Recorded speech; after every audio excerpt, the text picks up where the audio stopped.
Jay Crawford, Adam the Bull, Garrett Bush, Dustin Fox, Jason Lloyd, Tyvis Powell, plus, ba-da-da-da-da, you're loving him, Mikey McNuggets. And so many big names, it would take me hours to say all of their names. The ultimate Cleveland sports show starts now. Booyah! Welcome! Hey, we're back in studio. It's not 11, but it is 11:09 and change. And it's the ultimate Cleveland sports show. Obviously, it's been a weird week here for the show. We had our computer, crap out there earlier in the week, so we've been doing the show from home. We got a brand new computer system that we thought was working perfectly. We had to figure out some kinks in the road. And we're seconds away from looking professional. That's true. On a set. We've gone to 3 different studios in the last 15 minutes. We were about to do the show from a studio in WKYC where they used to do live on Lakeside. Remember that show? Yeah. I like the couch. And now they got a nice couch. And then we got moved to the new studio. But apparently Jay Crawford had us kicked out of there. He didn't want us up on the first floor. He didn't think we were first floor worthy. They got to fumigate now that we've been up there. That's right. My mic is so hot. Please turn that down. Yeah. No, I'm just talking out loud. You know how we do this. We had our mics on upstairs. I'm going to whisper into this because that probably sounds at a more tolerable level. You're fine. Yeah. Okay, then I'll just keep talking. We had mics on upstairs in front of the WKYC Channel 3, legit news set. We were ready to go, and as we're getting mic'd up, Steve said, I got it working. Let's rock. Right. So we'll hope for the best. The computer looks like a fancy schmancy thing, and hopefully we'll have no further problems along the way. Mike's most important instruction upstairs, please don't curse. Yeah. Not once. That's true. Because I don't know. I mean, if we did curse, kids would die probably. Women would lose their mind. Guys would, fall apart. I don't know what would happen. Just be like me and just don't curse. Yeah. Well, normal people curse, but we'll move on from there. It's a family normal show. people curse and normal families curse. But we'll send it to Mike now to get the show started. Go ahead. 11:11, right on time. Let's get into our first topic of the day. Will the transition work? It does. Guys, FanDuel. It's the best way to start any Sunday, especially if you're an NFL fan, because you get a big return on FanDuel, which is America's #1 sportsbook. When you get a hunch in the middle of the game, you can check out the latest stats, view live play-by-play, and so much more on the same page where you can place your bets. You'll get started with $200 in bonus bets guaranteed when you place your first $5 bet. That is FanDuel.com/UCSS. Never waste a hunch and make every moment more with FanDuel, an official sportsbook partner of the NFL. I asked Anthony for water right before the show, and I didn't get one. Anthony he's bringing out some waters. Bull, Jason, Tyvis, the injury report for the Browns came out yesterday. Yeah. A couple new guys were added. We saw DeJuan Jones miss practice, Jerome Ford miss practice, but most notably, Myles Garrett with not one, not two, but 3 different injuries: a foot injury, a thigh injury, and an Achilles injury. Would you play Myles against the Raiders if the Achilles, if the foot, if the thigh, if anything's not close to 100%? Is it worth the risk to play him against this Las Vegas team before he's healthy enough to really contribute? I mean, he was healthy enough to contribute last week. I'm going to keep playing Myles Garrett as long as the doctors clear him and he's willing to play. I'm going to keep playing him. Why would I stop playing him? I don't know that I could do. The Browns defense has no chance without Myles Garrett. Wow. No chance. Wow. The Browns defense will be. Did you see what the Bengals look like against Washington? The Browns defense won't be much better than that without Myles Garrett. Easy. Because easy. Bull. You not much better. You're going a little too far. A little too far? If Myles Garrett, obviously if Myles don't play, that'd be a significant impact, because you talk about the Raiders they'll finally not have to worry about double teaming or triple teaming a guy. Like, they can have guys go one-on-one, and you would put a lot of stress on the rest of that D-line, which under Jim Schwartz, they should be productive. Like, come on now. Like, they should be productive. And the only thing that I worry about is when it comes to the passing attack, Devontae Adams is really good. Don't get me wrong. Denzel Ward is top 5 to me personally in the league. But you can't go up against Devontae Adams every play. Like, he's bound to make something happen at a certain point. And if you don't have that pass rush to erase that, then you're asking Denzel to do a lot. Jason, you said earlier in the week they should put him on IR. No. I said sit him 2 weeks. Or sit him. Okay, all right. And I just think that with the way that the schedule is set up, this is not Myles is not having the impact on games that we are used to seeing. Like September is his best month. We've talked about that multiple times.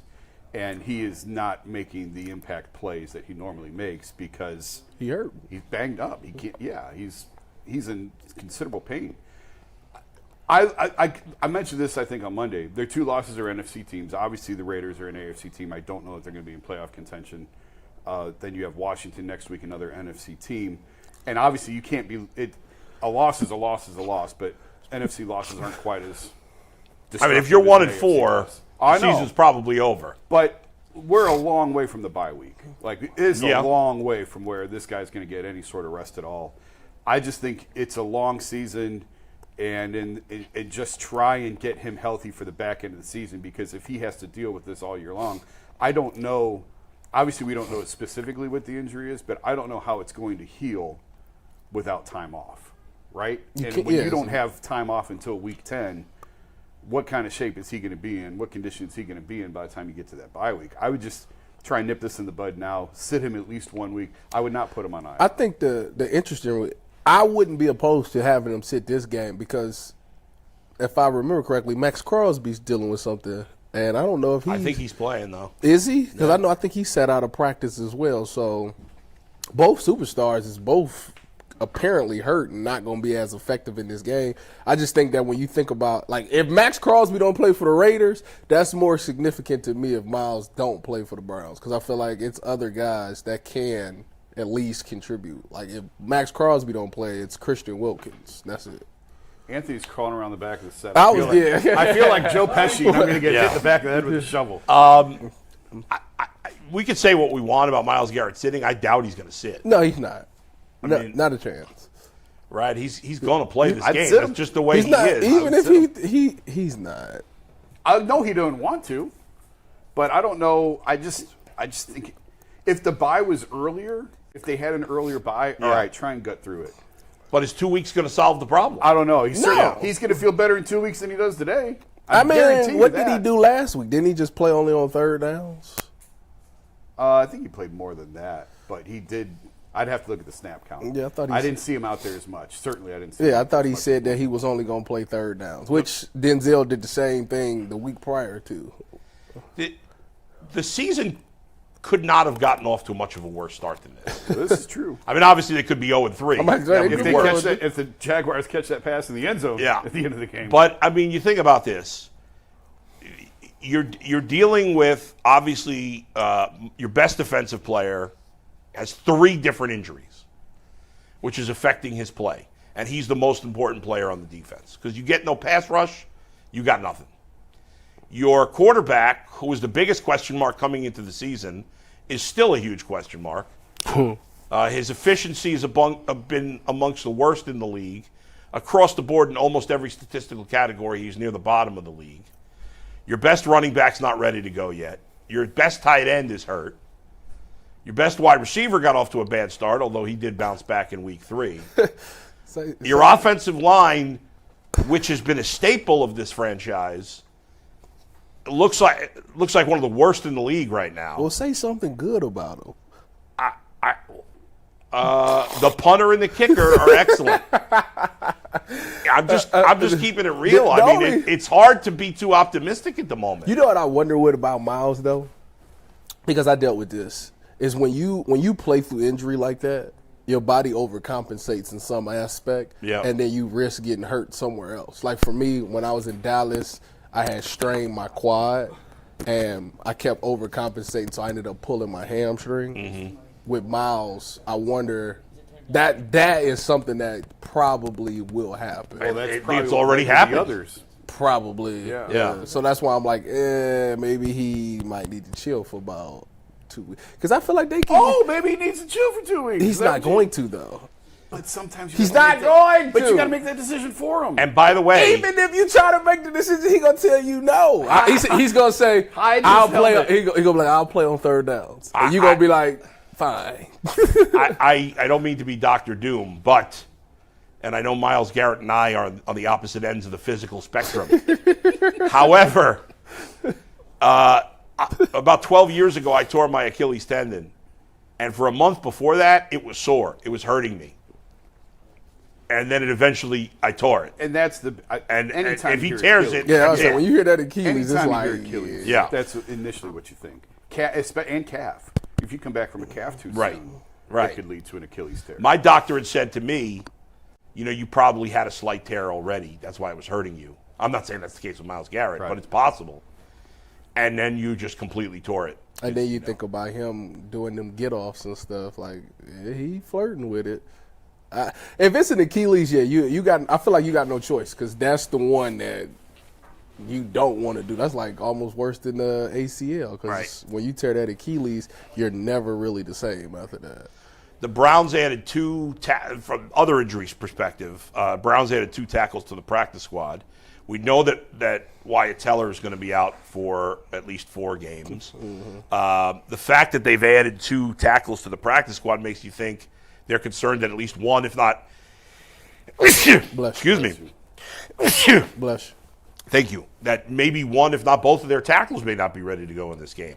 I talked to Jed briefly yesterday. Yeah. He made it sound like he was going to be okay. Now, we'll see. Yeah. It was a re-aggravation of the knee, but he said he wasn't planted when he got hit. Yeah. So that was good, that it wasn't planted. And he made it sound like, he'll be okay. We'll see if that's how that bears out. And DeWand? I did not get a chance to talk Yeah. to DeWand yesterday. Apparently, I didn't realize this, he had fallen into Wyatt Teller, which led to his injury. Yeah, Wyatt was in significant pain. You could see him on the ground. Yeah. So I was afraid. Like, I honestly, a month in IR was probably best case scenario coming out of that. Because when it first happened, I was afraid it was going to be season ending. Right. So. And his backup is Zach Zinter. So the rookie's in. The rookie Yes. is in. Yep. Guess what they about to do? About to go right at him, stunts, everything. Well, that's for the offensive line. Period. They ain't picked up a stunt all year. Not at all. Mikey, go ahead. All right, we'll get back to Mikey in a second. Nope, I'm ready. I just have to. This mic, for whatever reason, the Yeah. normal mic, is not cooperating today. I'm not hearing you at all. I don't know. I can't hear I don't know if it's not going out on the air or what, but. It is. Just because you can't hear me, it is still out in the air. Okay. I hear it in my ears. I'll talk loud. See, it's an issue because this mic's too hot. This mic might be too low. We're work in progress here. Let's do a read. Let's talk about a 4th down play call and some different answers here because I don't really know what you're talking about, Paul. I was trying to figure out something on the back end here. Guys, Game Time makes buying tickets to a live event so much easier than you could ever imagine, whether it's a sporting event, a concert, a play, stand-up comedy, you name it. Game Time makes it easy, affordable to get your tickets. And right now they have a new feature called the Game Time Picks that makes getting tickets for your favorite live events even easier. Game Time Picks filters out the fluff to show you only incredible deals on seats so you don't have to waste time searching through thousands of tickets. Take the guesswork out of buying tickets online with the Game Time app. Just download the app, create an account, and use promo code LOCKEDONNFL for $20 off your first purchase. Once again, create an account, redeem code LOCKEDONNFL for $20 off. Download Game Time today. What time is it, Bull? Game time. It's game time. All right, coming up in just a little bit, we'll have Bernie Kosar with us at noon. We're going to have somebody from the Locked On Podcast Network to talk the Raiders' perspective on this game. We'll get to the Guardians with Jose Ramirez, kind of under the radar, trying to become the 7th player ever with 40 homers and 40 steals, the 2nd player ever with 40 doubles, 40 homers and 40 steals, and the 1st player ever with 40 homers, 40 doubles, 40 steals, and less than 100 strikeouts. Go ahead, Mike. Yeah, we're going to talk about some quotes from Deshaun Watson and Jordan Akins yesterday based off the 4th and 1 RPO play that didn't end up working out. Just to make sure everyone's on the same page, Steve, I need 280 on the VOs first. We can show the play once. We got permission to show the play once. So this is the play that we are going to refer to. When Steve has 280 ready, Steve, you can play it full. I'll tell you when to drop it. Here's the 4th down play. Okay, drop it. Before we get in trouble, please drop it like right now. There we go. We did it. Congrats, we did it. All right, so Hang on, I was looking at my phone. Can we see it again? I hate you, Jason. Can we play the clip of what Deshaun said or no? Yes, we have Deshaun Sott and Jordan Akins. So here's what Deshaun said. Okay, let's hear what Deshaun that said. very play, and then we'll hear what Jordan Akins said. This is Deshaun first. Because other people are not in the film room, so that would not everyone know exactly what the read was. That was a decoy, so that's the difference. Everyone can pause the tape and and say, hey, he should have thrown it here, should have thrown it here. Every quarterback deal with that. So if you choose one play and that's the play out of the whole game that everyone is calling, then so be it. It is what it is, No one's in those film rooms. No one is making those decisions. So I go based off of what is Ken Dorsey and Kevin Stefanski is saying. And, on that decision, they made a good play. They got jammed up on the slant. That's what we did it. The previous time when we scored a touchdown, I did the same as that read, and I hit Jerry. So, did I see it wrong then? So for me, it's just, like I said before, it's just I go based off what Kevin and Ken is making those decisions and how they're grading me on that. So that was Deshaun asked about that 4th and 1 RPO play. Here was Jordan Akins asked about the same play. It's RPO. At the end of the day, he can give it. He can pass it. All of us was in the right positions. When it come down to that play, we just trust Deshaun to make the best play. Have the best outcome of that play. Like I said, that defense stunted so much, and even sometimes they P-drop. So it can be confusing, You just can't put it all on Deshaun. We definitely wish we could have that play back, but at the end of the day, it is an RPO. So we can either run it or he can throw it. And, next time we'll execute it. All right. That clip by Akins tells you that Deshaun's full of crap, doesn't it? No, not necessarily. It doesn't? He said nothing about there being a decoy. Well, he's not supposed to. Well, then why did Deshaun say it? Because he's defensive. Well, no, yes. I think that too, but y'all need to listen. We not gonna do all this now. Deshaun's answer, isn't wrong in what he's saying. Like you got to the coach. If the coaching when they run these plays, the coaches teach you this is you go here, here to here. Like that's what it is. Yeah. And on that play, he was looking for the slant. He wasn't looking at the flat. And on that same play, if I remember correctly, the slant wasn't there. He tried to look away, and then he tucked it and took off running. Because like I said, into that point of that game, the protection hadn't been great. So maybe his own clock was like, all right, if it ain't there, I need to get rid of this ball quickly, or I need to tuck it and run. So I understand why he made the decision he made. He ain't wrong though. Like you still could pause the tape and say, yeah, he could have went there. But in live game situations, maybe he's just not processing things that quickly. So you're telling me they are only giving him one read he's got on that play. So on 4th wait a and minute. 1. Wait a minute. It ain't a dig route on 4th and 12. Wait a minute. It's 4th and 1. I will counter this. I will counter by saying this. You telling me during the course of that game he had more than 4 seconds to get rid of the ball? He had enough time to see the guy who was standing next to the guy who got jammed on the slant. They were on the same side of the field, 6 yards apart. They're on extra yard. His eyes are right there. You know what? I'm just Everybody's been critical of the offensive line. His clock, he obviously was seeing ghosts. Like that's nobody's given the offensive line a pass. We've all been critical of the offensive line. They played like crap across the board. That doesn't totally. So Deshaun's poor play doesn't get a pass because the offensive line was bad. Just like the offensive line doesn't get a pass because he was bad.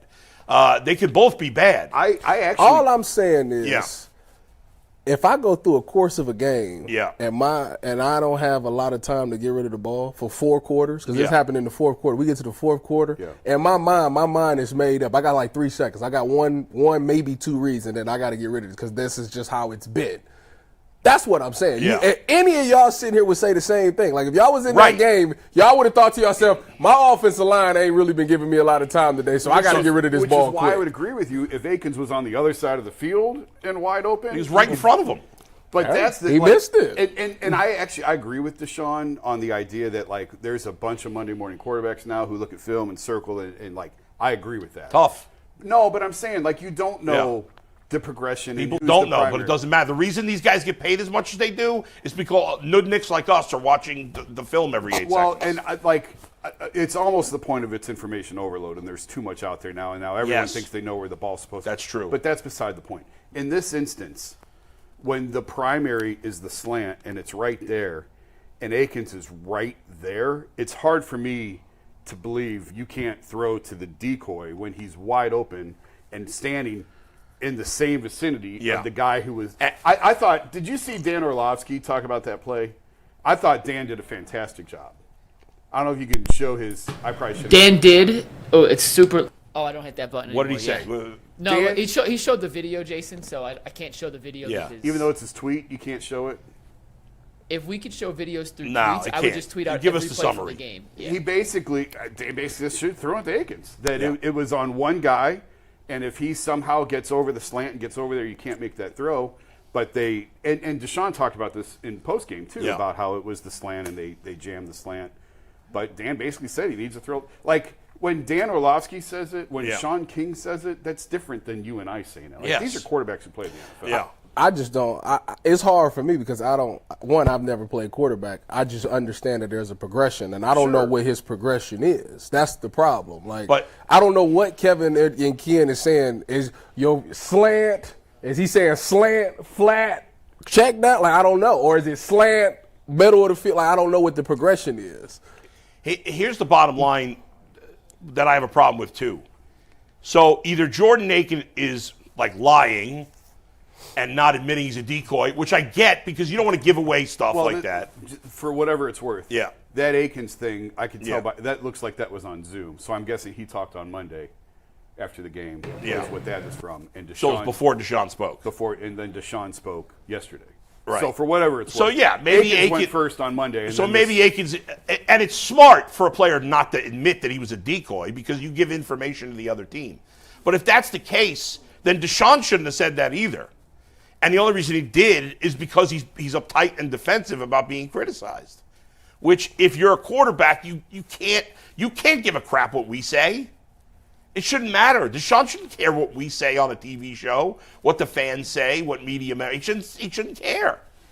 Obviously, he does. I was about to say, it's easy to say that people shouldn't care, but like everybody wants to be a pleaser. Everybody wants to be loved and appreciated. So that's why it's like I'm dead inside.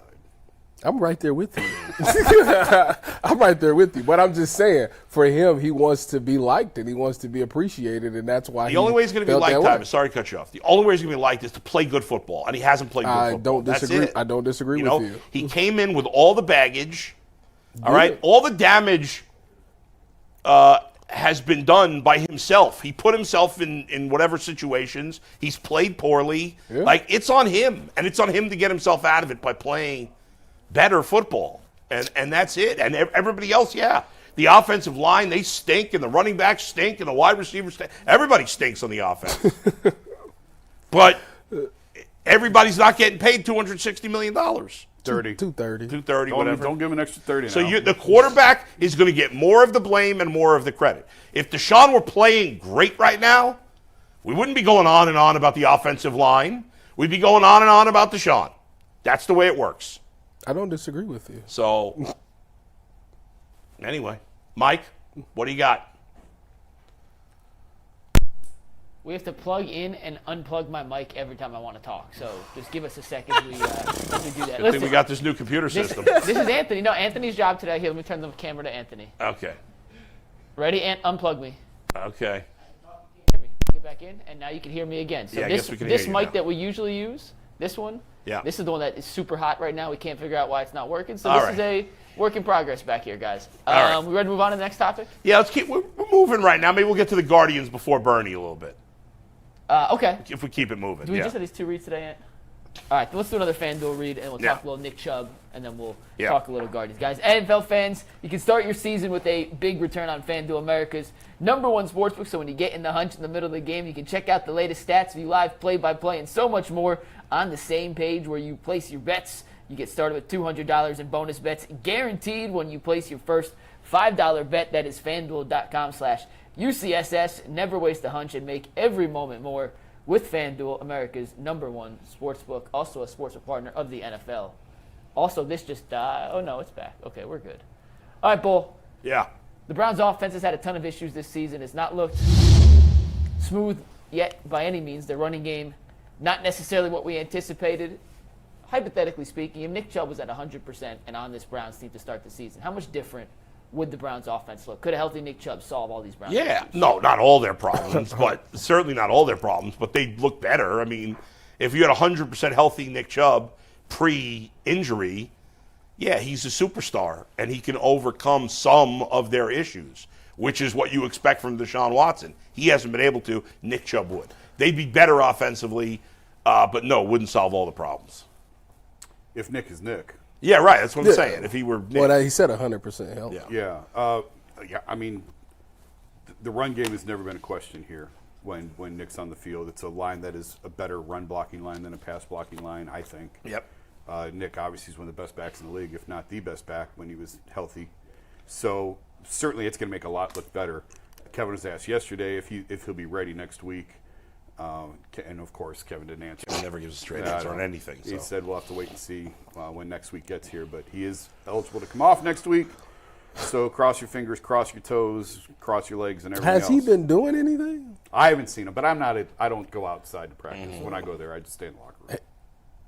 When he come back in, is he sweating and whatnot? He's never in there when we're in there. They have this strategically timed. He ain't coming back. He's not He ain't in the coming back. locker room when we're in there. He ain't coming back now. I haven't seen nobody say he ain't doing like individual or nothing. Like I ain't seen Mary Kay or nobody tweet out, "Oh, Nick Chubb took a part of Indy today." Like that's when you see those things. It's like, all right, now he's getting close. But the thing is, now that we're in season, they kick the reporters out early. Oh, and so they don't get to see it. So you don't, Okay. So basically, we see the reporters who go out there see who's on the bikes, who's on the field, who's Is he on the bike? Who's not. I don't go out there. God, I told you. What are you doing? Locker room. I think you're right, though. The fact that it hasn't been mentioned at all. If he was on the field, I think they'd be. It would have been mentioned. Yeah. So it doesn't feel like he's going to play next week. I think that'd be a pretty big upset if he played next week. Probably. So.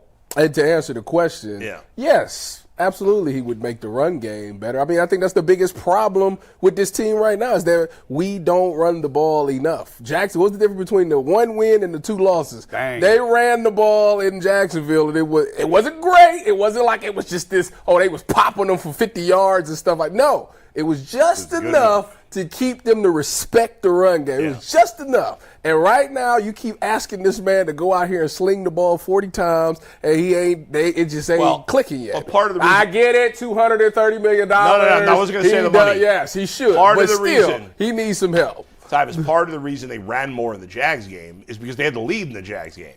But they came out. No, I know that. But in the second, we're going to run the ball. But in the second half of the Jags game, they didn't have like in the second half of the other 2 games, they had to throw in the second half because they were behind big. But no, what Tyrus is saying is they came out with a mindset of heavy formations, and we are going to That's run this fair. football. You're right. And That's they had the lead last week too. They could have done lead. it. They could run the ball. Should have done it. Isn't the Giants' run defense terrible? It gave up 165, I think it was, the week prior. Yeah. Washington's a juggernaut. I just don't understand this sometimes. Like, they're forcing it. That's the problem. This offense feels very forced. It feel like y'all making people do stuff that they might not necessarily their best thing that they're good at. Oh my goodness. But we want to be this so bad because somebody said we need to be this big passing attack. Oh, and it just is not working. Tyvus is preaching. Pass the plates. I'm just saying it's ridiculous. Listen.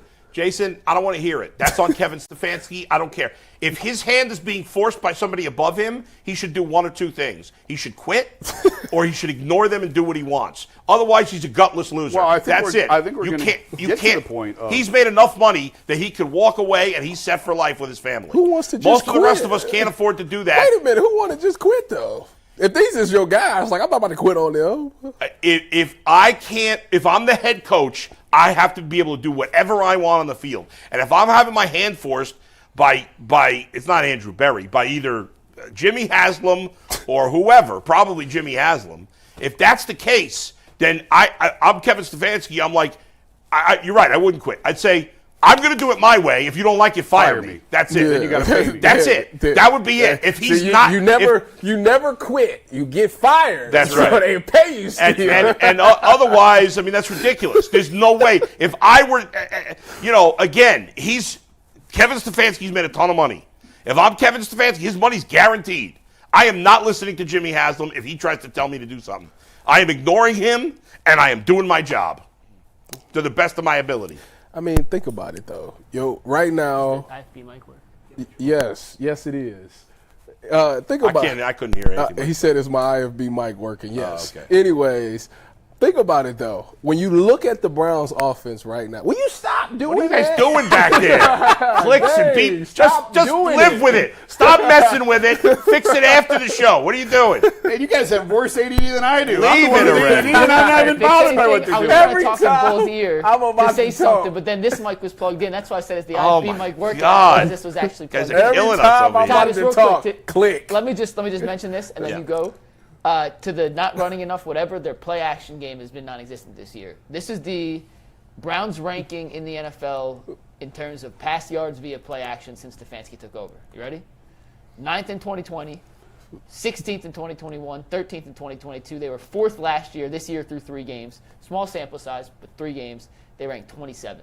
No run game. No one respects the run game. They're not getting the play action part of the playbook that Stefanski likes so much. Tyvis? Well, yeah. I mean, why would the play action work if the run game isn't working? I mean, that goes hand in hand. And like I say, if the decision is coming above Kevin, Yeah. I'm not saying that. Do it again. Do it again. Do it again. I mean, you guys are killing us right now. Like y'all act like y'all gonna sneak it in there. It's not. I can hear it. It's just a click. Anyways, no, and the fact, yes, the Browns pay me, but I still speak my mind, and I'm gonna be fair on this.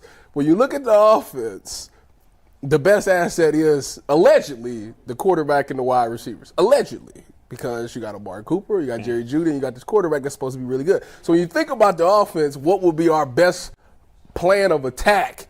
It would be the pass. But the problem is everybody else knows that as well. Everybody knows that y'all best asset is the pass and attack. So you got to do something to throw a wrinkle in there, run the ball. And no, like I said, it's not going to be these explosive 12, 14-yard. I mean, obviously they got the ability to do that, but consistently it's not going to be that. It just needs to be enough to make them linebackers respect it. I got to get in these games and make these linebackers respect these running backs just enough that when I decide to run RPO or I decide to run play action, all I need them is to take one step forward. That's it. It's a game of inches. I just need you to take one step forward so I can throw it right behind your head. That's it. And they refused to do that. I think they got to the fourth quarter, they ran the ball, 7 times in the game before the fourth quarter or something like that? Like, it's ridiculous. Run the ball. And I'm a DB, and I can't believe that I'm saying this. Like, I live for the 7-on-7 stuff. But come on, run the ball. Like, it's not that hard. I'm with you. Like, Bull and I used to roll our eyes last year at the Nick Chubb's got to get 20 carries thing, but you can't just completely. Because that's yeah, just I know, arbitrary. I know. Yeah. But That was 2 years ago. But you do have to establish a ground game. And Tyvis, I said this on Monday. The game plan last week was just throw the ball down the field. These receivers are the slowest in the NFL. Like, I got all the numbers on routes. I think it was 20 yards or more. They're the slowest in the NFL. So it's fair to say that they are among the slowest in the NFL. They don't create good separation. They struggle catching, other than Amari, contested catches. You can still win with them, though. I'm not saying they're bad receivers you can't win with, but you have to play to their skill set. And I've said it on Monday. This is a team with an identity crisis. They refuse to accept who they are. And who they are is who they were last year and the year before that. They are heavy sets. They are a run team, play action, and then take deep shots off of that. It's not a stand back there, get your quarterback killed, and try and run these 15, 18, 20-yard routes. That's not who they are. But, Jason, one thing they also did in Week 2, which was new for them and did work, was they had a lot in Week 2, unlike Weeks 1 and 3. Yes, they did all the things you say, which is what they've done, and they did it well, and they should do that. But one thing they did add that was new that worked in Week 2 was they had a lot more pre-snap motion, which they've never really done in the past, and they did not do in Week 1 and Week 3. And I think adding that to the old school type that they play worked, and that's what they should be doing. But yes, in terms of having the 6 offensive linemen, the double tight ends, that worked best for them. And that's what they should do in this game against the Raiders. But who knows? It is how Kevin is comfortable calling the game, of course. That's how he prefers it.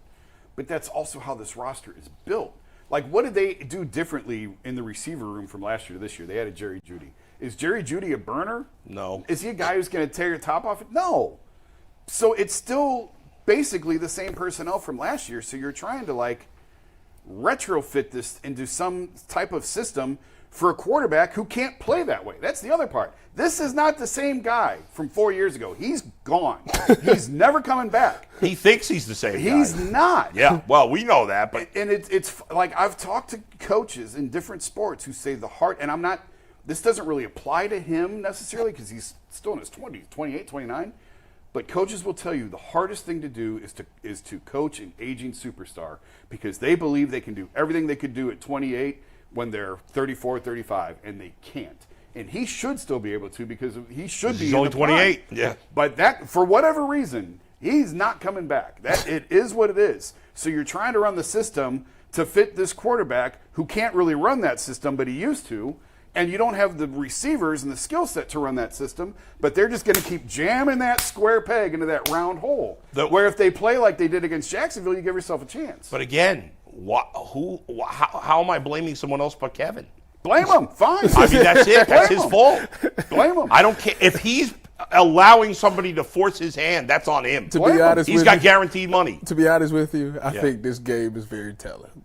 I think it is because you went up against the Giants. You had this big game plan. Oh, we're gonna show them this one. Oh, the Giants secondary, a little suspect. Oh, we about to eat. Yeah. And it blew up in your face. And you think about the one time that you were successful, it was doing the old stuff. And the funny part about it is I always look at things from a defensive mind because I play defense. Sure. So from a safety standpoint, like. It's funny, you going into this game, if I'm playing safety in this game, if I'm going to say I'm the safety for the Raiders, and I come into this game, I know exactly when they're going to take a shot. I'm going to tell you how I know. Because it's going to be max pro personnel, because I know their offensive line isn't great, and I know that they struggle in the block. So if I see a tight end opposite of the running back, or I see that tight end and the grave digger or whatever it is, oh, that's max pro. They're taking a deep shot. So, like, let me back up. Like, I know when to back up. Like, I know.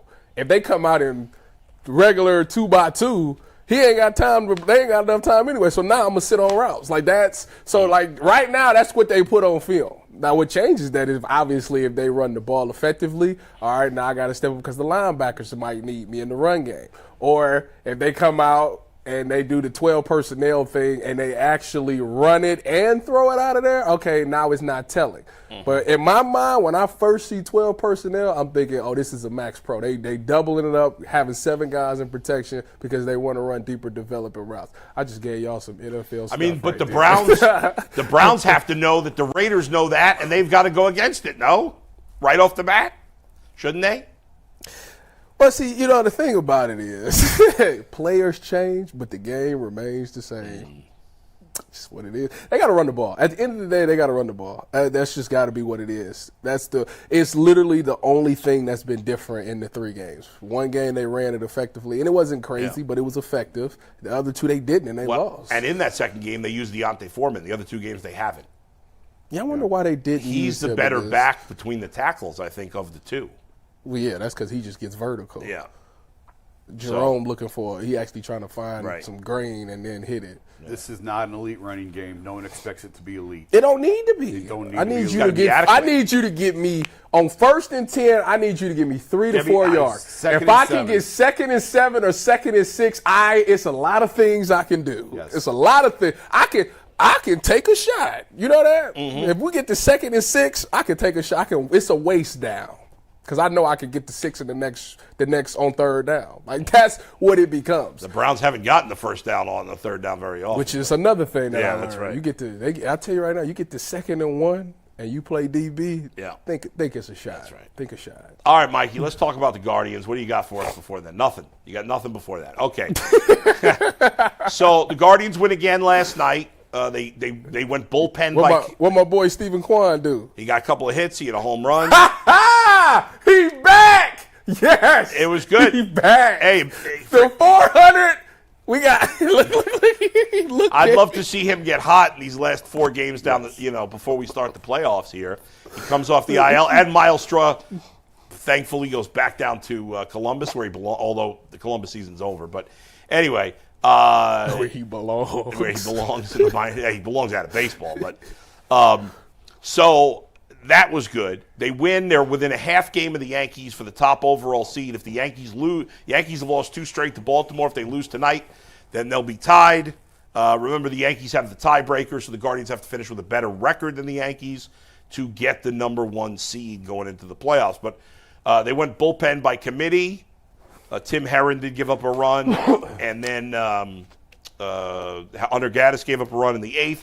But then Jose Ramirez hit an absolute bomb in the bottom of the 8th. And it was with 2 out, nobody on. Quan gets a hit.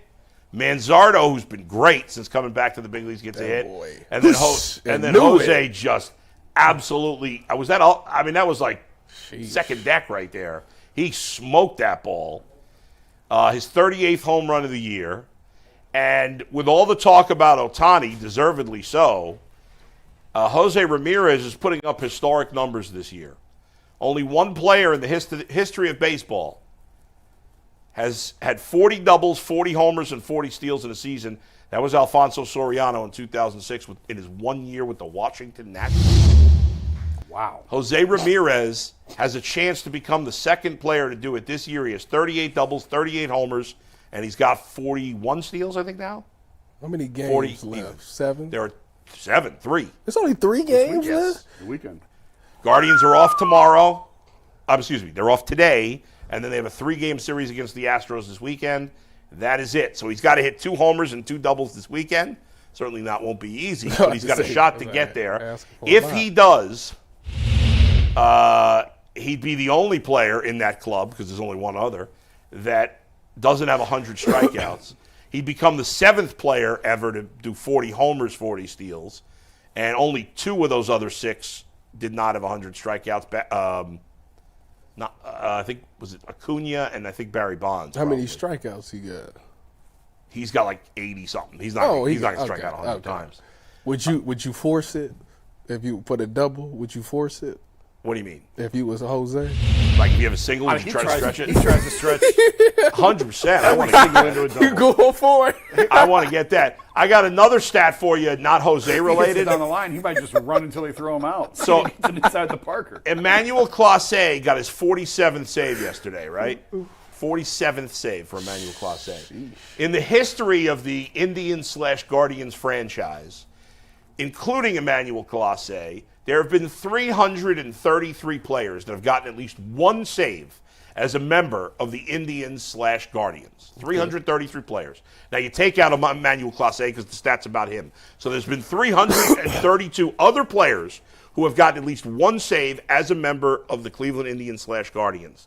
And of those 332, only 10 of them have more saves in their career than Emmanuel Clase, in their Indians/Guardians career than Clase has this season. Only 10. And the 10th guy is Steve Olin, who's got 48. So Clase could pass him this last weekend, too. Wow. That's how remarkable it's been. Obviously, he's the all-time save leader. He's still, what is he, like 25, 26? I mean, he's still really young. He young like that? I think so. He's probably around 20. He's been here for a few years now. Mike, can you look up how old Clase I'd say is? 27. And then, how am I looking on my home run prediction? You know what? I haven't looked at that in a week or two. They're probably right around that midpoint at this point. I just need them to finish.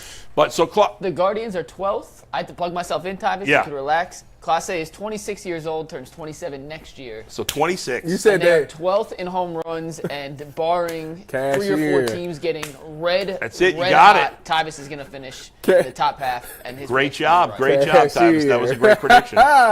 They will top number 12. Yeah. Tyvis, I'm going to now unplug my mic. You will hear a click. Do not complain. You know what? The most impressive. I want to go back to Jose for a second. The most impressive Jose stat of all of those. What is it to you? What are you most impressed with of those stats? Of the 40-40-40 Yeah. part? For me, Yeah. it's stolen bases. He's 31 years old. That's true. It's a good point. Like guys at that age stop running usually. And I actually Right. looked. Because I was just curious. So I was driving in this morning. Yes, while I was driving in, I was Googling Kenny Lofton. Of course you were. I want to see how many stolen bases Kenny had. In his age 31 season, Kenny had 54. But that was his last season. And he didn't have close to the power that Jose had. No, but a guy who was known for Because I was really surprised it was that high. I thought it would be a lot lower. How old's Ohtani now? I mean, he's not 31, but no, he's still he's 28, maybe 20. But guys, I mean, stolen bases are hard on their body. Oh, sure. Over the course of a season, and guys, it's coming back now. I'm glad to see it come back because it vanished from the game for a number of years. Yeah. And now they're back. But to be 31 years old and to run as hard as he does and to pull up pile up the amount of steals that he does at that age, that's actually, to me, that's more impressive than the homers and the doubles. I'll give you another stat that I researched last night. I think it's safe to say Jose Ramirez is going to finish in the top 6 in the MVP voting. Is that fair to say? That's fair to say. Okay. He better be top 3. It better be 2. Assuming he finishes 3. Assuming he finishes top 6. 3. Jose Ramirez, since 2017, will have the most top 6 MVP finishes of any player in baseball. Isn't that incredible? Right now, he and Mookie Betts are tied with 5. But Mookie Betts is not finishing top 6 this year because he missed a lot of the season. Jose is going to get his 6th top 6 this year. Nobody, not Aaron Judge. There's like 6 or 7 guys that are either at 4 or in the case of Judge, Ohtani, and Soto, they'll get their 4th this year since 2017. Is he a Hall of Famer yet? Jose? He said no. He said he got like 2 more years. I think he's not. I think he's on the cusp. He's really close. I think he's on the cusp, but not quite there. Unless his career completely craters next year, which is unlikely. I think if you ask me right now, will Jose Ramirez be a Hall of Famer? I say yes. Yes. If you ask me, would he be a Hall of Famer if he retired today? I think he's going to be just short. But I think he will definitely get there. He still has another 2 or 3 highly productive years before you have to worry about with him. Right. I tell you what, I always wanted to go see if I could steal a base in baseball. I think I could. Well, it's a little easier now. Because the base is bigger? The base is bigger, so it's a little easier. I think I would have back in the day, too. You think so? Yeah. I got a great time, man. You got to sit there. You got to get on your toes. Yeah. You got to look at that pitch. You got to know his mechanics. You got to know his mechanics. And once he commits, I'm gone. Could you steal off a lefty? No. No, I wouldn't even try.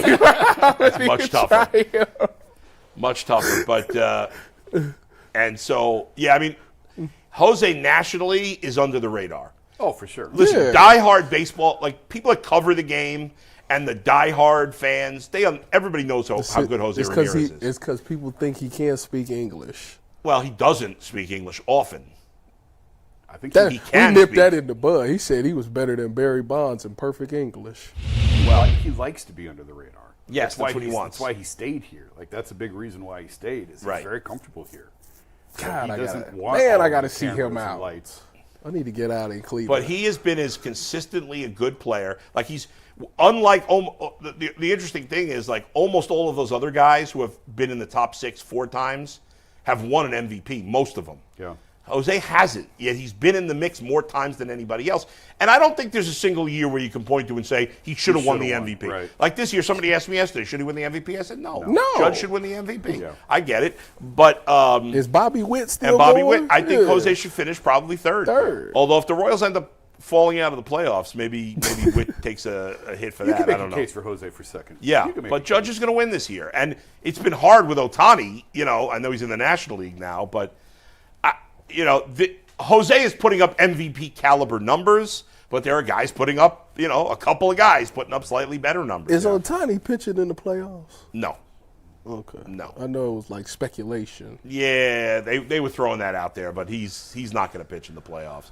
But so over this final weekend remember the Guardians have locked up the bye. They've locked up at least a 2 seed, but there is still something to play for this weekend. Is the 1 seed. You compete. You want to have a better record than the teams in the National League. You could potentially play in the World Series because that would factor into home field advantage. Run through the tape. That's right. Don't take your foot off now. Especially because they're going to get 5 days off. That's exactly right. So I'm pitching all my relievers. Yep. They're going to what's interesting is, and Zach pointed this out yesterday, so they've switched up the rotation. Originally, Joey Cantillo was supposed to start yesterday. Yes. He's going to pitch Friday against Houston. And then Saturday, I think it's going to be Boyd. It's an opener, I thought he said. Well, no. So what they're doing I think Saturday's Boyd, I believe. They're skipping Lively, I think. Correct me if I'm wrong, Mike. And then Sunday, they're going to pitch Gavin Williams behind an opener. Yeah. Now, I said I thought they should have Tanner Bybee pitch because you don't want him to be rusty going into his first start. They're going to do like a simulated game type of thing. Okay, it's not quite the same thing, but okay, I can live with it. Go ahead, Mike.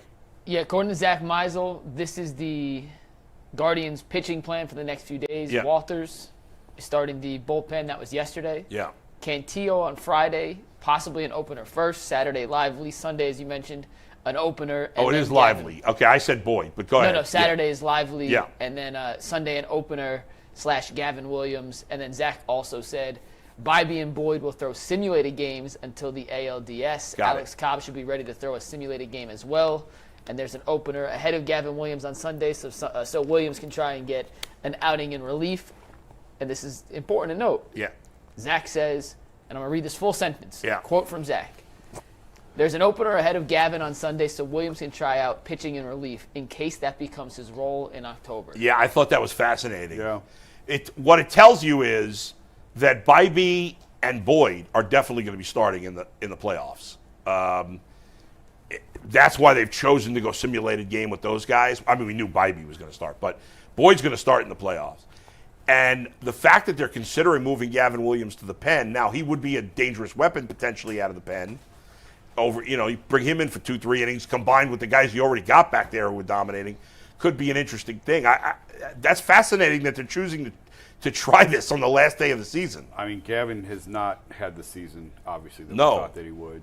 He's been really inconsistent. I just assumed he would be one of their starters. Right.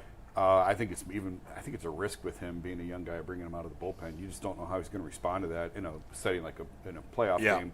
I don't think he's one of their high leverage relievers in the playoffs. No, but if you start, what they could do potentially is if you start Lively or Boyd or Cobb in another game, they're not off to a good start. It's the third inning. Well, let's bring in Gavin Williams. We tried it, and they tell him, "Hey, Gavin, you're pitching 2 innings here. Yeah, go in and get and maybe he's throwing 100 miles an hour." Well, and we talked about it. Like the quicker you get to this bullpen, the better off you're going to be. So yeah, maybe it is where they're stacking guys for one of those. So games McKenzie ain't going to the pen. No, that's not happening. If that was going to happen, it would happen by now. He was bad in his last appearance. All right, we're going to bring Bernie Kosar in. Go ahead, Mike.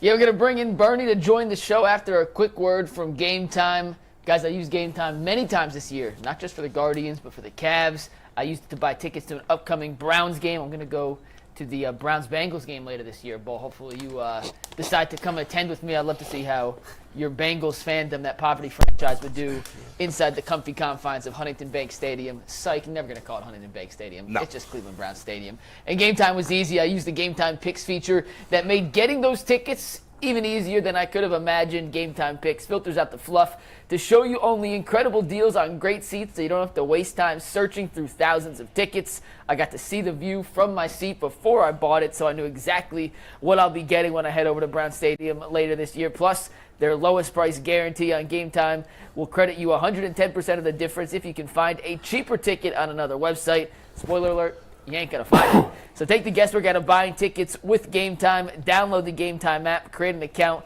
and use promo code LOCKEDONNFL for $20 off your first purchase. Once again, create an account and redeem code LOCKEDONNFL for $20 off. Download Game Time today. Bull, what time is it? Game time. It's game time. Yeah, I'm not referring to the stadium based on a bank that paid them and not us. So I'm referring it to as Brown Stadium. Bernie, great to see you as always. Hey, great to be here. And I'm a little tardy today, and it's so appropriate that it's the Game Time, downloading the Game Time Picks app, because I was shooting a commercial this morning for Game Time Picks. You were?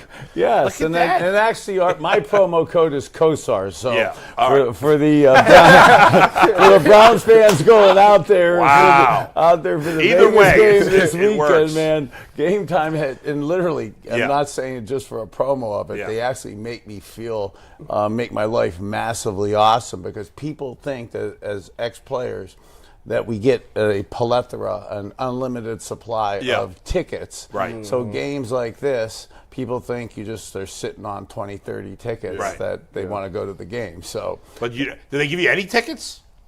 well, I'm not. I don't want to make this about the teams. Okay. Not being negative, but no, you don't get any tickets. Wow. So all the people that deep down, most of the people who know me know they don't give you tickets, but they still call for free tickets. Right. Okay, so Game Time Picks is actually who I use when they guilt me enough. Okay. Did you play? Because they filter it down. They really do have dynamic deals They do. and great pricing. So thank you for my financial account. Did you play in the flag football game halftime last Sunday? As a new grandfather, I was doing family duties last week, so I did not participate, and it allowed me to listen to this awesome analyst in the post-game show. Look at that. And I felt so bad for you accepting that gig after that game. Oh, God. So sorry. Painful. They had me upset. Well, what was this flag almost football lost my- game, Tyvis? Well, I know what you're talking about. They had It was alumni weekend. last week. Oh, I they didn't had even realize that. Yeah, they had like a flag. So some of the older Josh Cribbs was out there and all kinds of He stuff. ain't that old. I'm just saying they had some of the older Yeah. Browns out there playing in the flag. Were any of football. your guys from your era playing? So I wasn't sure about it. There is a lot going on, and when you go to those type things, right now you're only supposed to bring yourself or one person with you. Right. As a Mr. Mom with 4 Yeah. kids and trying to decide, and then being a new grandpa. That's right. To pick people who can't go with you. It was too challenging, so it was easier to spend time with family. And then I find out they do a halftime game of us older players playing, and I'm like, oh my God! Thankfully, I was busy. Yeah. because Who was I the want oldest all player of in you the to game? remember Do we the know? good stuff. I didn't look at the whole list of players that was there. They kept talking about it in pregame. They was like, "Are you gonna go down there?" And I was like, "Well, I never played." Doug Deacon get back in the. Well, I called bands? I called Dan Fike, but in a 7-on-7 flag game, I'm not sure how much we needed the right guard in there, for protection. But it wasn't windy on this past Sunday, which makes some of our results from the passing game even more disappointing. But from a selfish perspective of just talking about us in the alumni game, I did want to throw a couple fades when I saw that would've been fun it to was see. red zone. It was red zone alumni game. Can you still spin it? How far can you throw it? I could throw it real well within this room and within this studio. That's it. I still look athletic in this box. Okay. Small spaces. Bernie, Very small spaces. have you seen the clip, or have you heard the clip of Deshaun talking about that 4th down play where he said Jordan Akins was a decoy on the play? So I did see that. Okay. Yeah. Well, Jason and I especially were critical of that. I don't know. So here's, and I saw the 22 copy, the overhead copy of that play right after I saw a Dan Orlowski breakdown of Patrick Mahomes missing the same open receivers. Or I shouldn't say missing them. Not pulling the trigger to guys that are perceived to be open and perceived to be the read. And I see it like the fans see it on the 22 copy. And again, not trying to be an apologist for Patrick Mahomes or to Deshaun Watson, but I look at it from the 22 copy, and it's actually where it helped me call plays when I was announcing, looking down. But it also got me in trouble because it's super easy from the overhead copy to see what's happening when you're on the field and you're at play level and arms are up and big linemen are there. What looks like clean angles sometimes aren't clean angles. So on RPOs where you don't really get a good look, I could see how that sometimes happens. In retrospect, it's demoralizing because as quarterbacks, when you look at that overhead copy and then see him open, you wish you would have pulled the trigger because it looks pretty cut and dry from overhead. But when you're flat level, an eye perspective, it's just not that clean. And when you got banged around all game like that, it's just harder to trust what you're seeing. I don't disagree with that point of it. My only point was he made the excuse that he was a decoy, though. I don't understand that. So I didn't hear that part of it. Okay. I was just looking at the He said he was the decoy. Like, you can never throw to a decoy. So when it comes to post-game press conferences and in game week press conferences, and again, this is a guy who really prides himself on being massively truthful, and especially in this late third quarter overtime period of my life, I really pride myself on being spiritual and truthful and stuff. I really thought that God gave us a special dispensation to be untruthful when you're playing football and you're the quarterback on game week. So sometimes you say things, okay, that are misleading, not necessarily to mislead you, okay, but sometimes to maybe mislead the other team and or show certain things to your team or to the other team you're playing. So I'm not sure that was it, but I do know that I misrepresented things in my press conferences, and it wasn't to cover my backside. It was more to layer out to get our team better and or to have the other team thinking a certain way. Bernie, when you look at this offense, do you think that they should go back to more of a run-first mentality rather than this passing attack that they got going on? So I want to give a long-winded answer that will take me into whatever time you want to throw me out at. The short answer is yes. Okay, the short answer is yes. And I did my podcast this week with Eric Metcalf, and again a running back, kick returner, but he was an electric player. And even him, we were talking last week, and the Jacksonville game, and coming out in jumbo personnel, and Nick Harris is the H-back. You can't get any more physical with Foreman on our team and on our current roster than stuff like that. Mm-hmm. And albeit it wasn't sexy, it was productive in that the Kevin Stefanski principle of let's win the week, Jimmy Johnson somehow, some way, figuring out a way to win. That was successful against Jacksonville. Wasn't again, and it was the physical running game. Between that, in that sandwich, was 2 layers of bread of the Dallas and the Giants game, which both at home was the spread kind of let's throw the ball. And those are alternate personalities and alternate offenses. And although all three of the games didn't look great, the Jacksonville physical one was the best one. And I really believe we've got to show now a personality of the running game. And doing that, even though that's not optimal, and going jumbo packages in last week's game wasn't optimal with 3 linemen getting hurt, and being down players like that, and being down David Njoku again. But the being spread out and trying to be masters to both personalities, masters to both systems, you could see isn't working. Mm-hmm. And now with more injuries and more uncertainty right now, and going on the road, I believe it just allows your offensive line, allows your offense, and allows your quarterback to assimilate better into the game with a physical personality running game. Mm-hmm. By the way, you mentioned RPOs before, so that for whatever reason made me want to Google your longest run. I know you aren't known for your running in your career. Obviously, was it 22 yards where Junior Seau laid on top of me? And it was a 2-deep, 5-under man. It was like Moses parting the Red Sea. According to this, it was 23 yards against the Broncos. Okay. By the way, some guy who was responding to this post, his name is Day Old Turkey Sandwich. That's the guy's name on here. It says, Kosar and Marino got to be 1 and 1A for the slowest quarterbacks of all time. But Kosar rushed for 23 yards here. Marino's longest career rush was 15. Another guy claims the reason they couldn't tackle you is because you were 5 yards closer to the line of scrimmage than they expected. So they were tackling too early. I don't know. No, actually, I had a Junior Seau 20 or 22-yard run, the 23-yard one against Denver. Ironically, I can't remember what I had for breakfast, but I can remember those plays from 35 years ago. Literally, it was like the parting of the seas, like Moses, letting us leave. And I should have had 40 yards and a touchdown. Any average athletic person would have had 40 plus and 2 scores. Yeah. Mine ended up as 2 runs. Okay. What's going on in your head when you're running on those plays? Like, do you remember like what you were thinking? I literally on the junior Seau one. God, I miss him so much. I mean, we were literally laughing because I could hear him coming.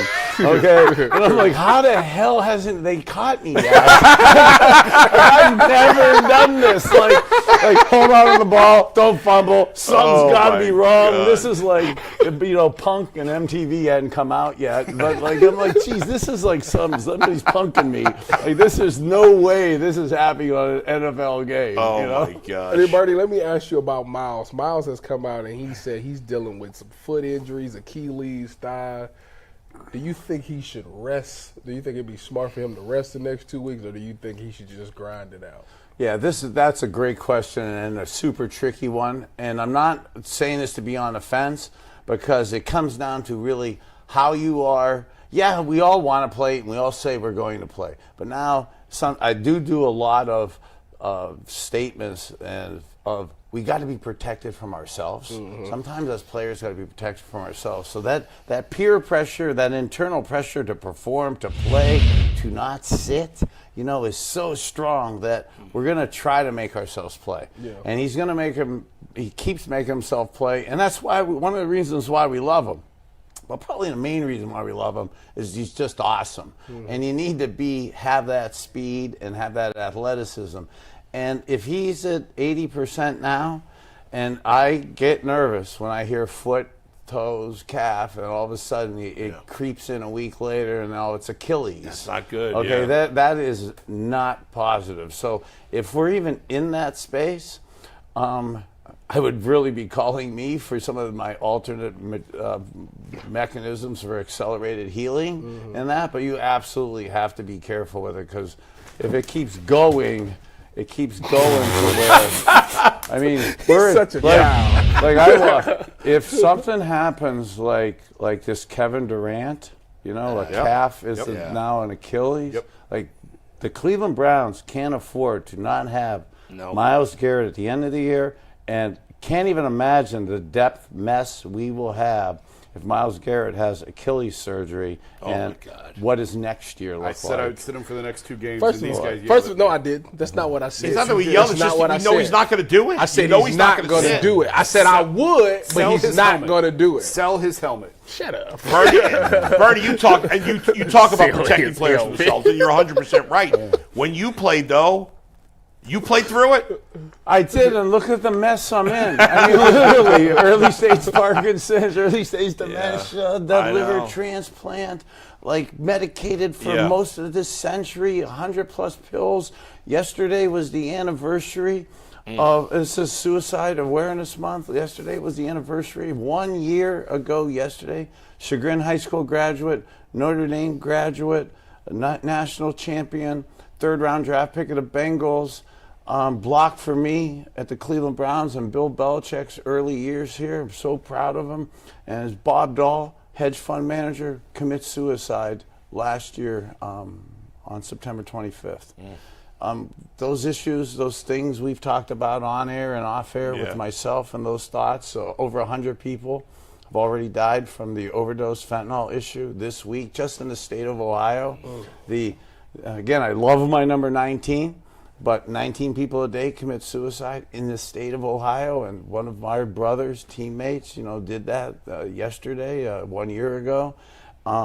So those are costs of things too, on top of ACLs, ankles. This is as straight as my right arm goes. We were chuckling about playing in the alumni game. If I would have known, I would have been. If it had been windy, I'd have been even more nervous as a 60-year-old, not being able to have a rag arm basically right now. So those are things that football guys deal with that so much of society's dealing with right now. When you talk to the current players, does that get through to them at all? Because if an older player had talked to you, it probably wouldn't have gotten through at the time, I'm guessing. Does it get through when you talk? I know you're close with David Njoku. Do you talk to these guys about these things? So.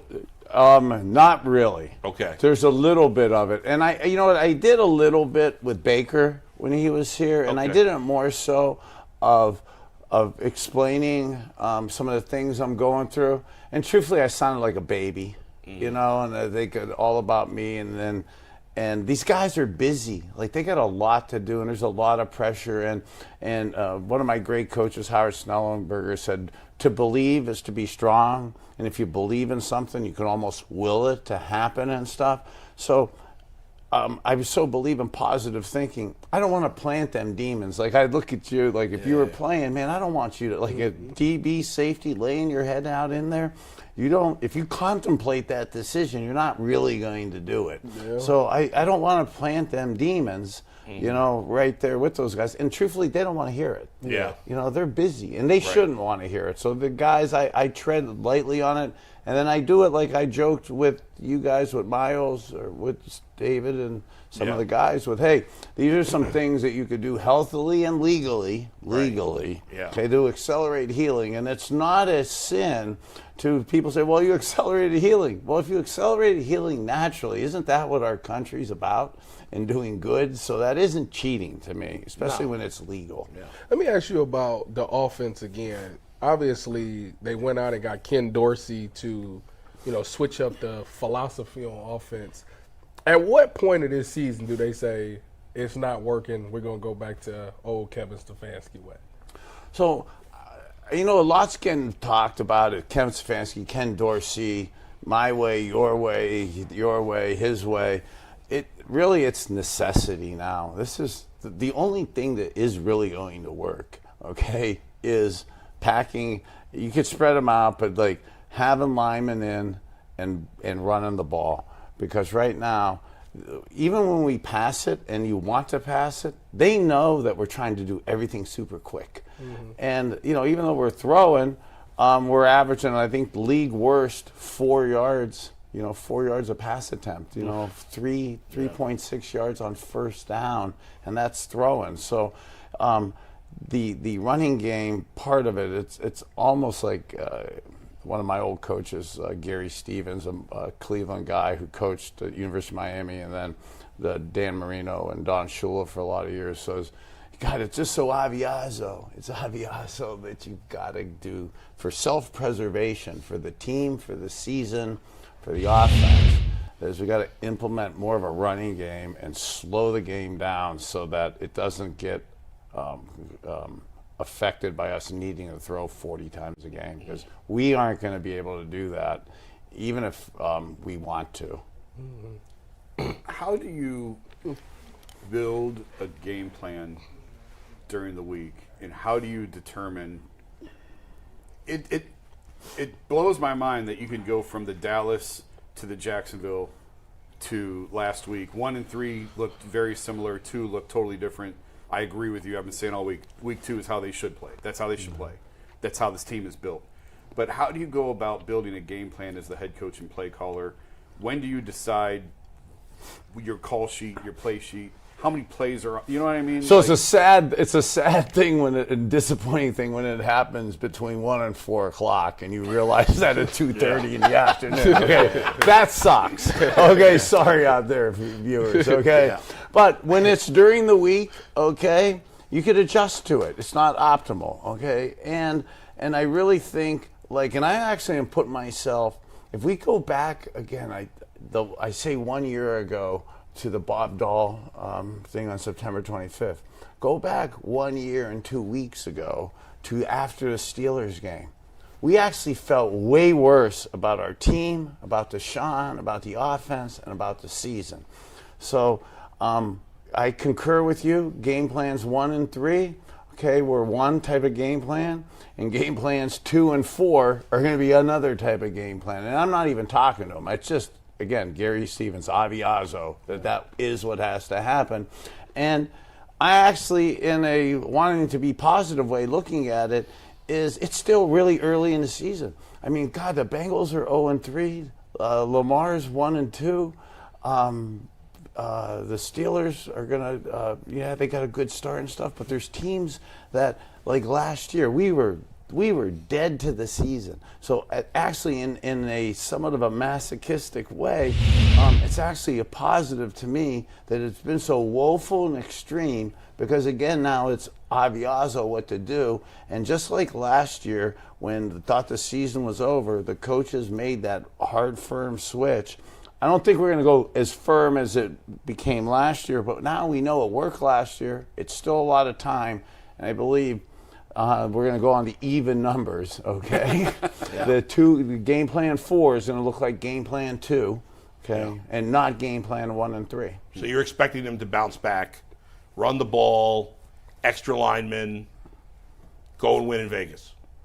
So up till I want to see the last thing you said, because we are struggling, and so are they, okay, but in reverse, what Antonio Pierce did with them, and if you tell the guys, defensive guys, you're making business decisions, you're turning down tackles, the next step is you're getting cut, and it is different today with guaranteed contracts and stuff. The guys may not feel as bad, but that tends to make you not make those business decisions in the next game. Now, history left onto itself, it does tend to come back, so later those things do probably come back for them. Unfortunately, it probably won't be this week. So they have as much to prove as that terrible performance that they had in front of their home fans. And then I watched a little bit of the film of the Raiders going to Baltimore. I mean, they played with Baltimore. So, like, that's not something I'm excited about. So I want to see the first 2 parts of the offense of it, because I really believe that just gives us a chance to be good. And then we go to the defensive side, and depending on Myles and that, how he could be health really affects how Gardner Minshew or if O'Connell comes in for them. Let me ask you this, Bernie. You seen how the offensive line played last week? Obviously, there's a bunch of guys banged up. Wyatt Teller's on IR. Jed's not 100%. DeWine's not 100%.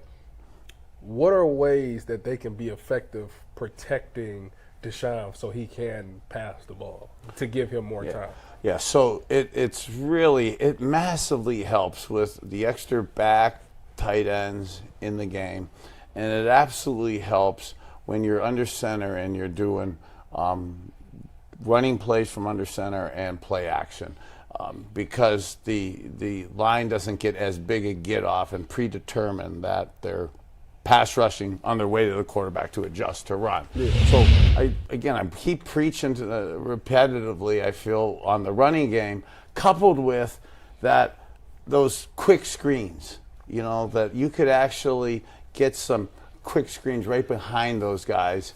And even if they don't go, because we were a big screen team the last couple of years in play action, even if they don't exactly work, it at least gets the linemen when they have a jailbreak block, which we've been having way too many jailbreaks where it looks like screen protection and we're just missing them. Okay, that's death to the quarterback. So for everyone who wants to crush Deshaun, it goes both ways with that. So at least now some D linemen and Max Crosby, if he's coming clean, okay, and it's a jailbreak, he may slow down a little bit because we're going to dump some screens behind him.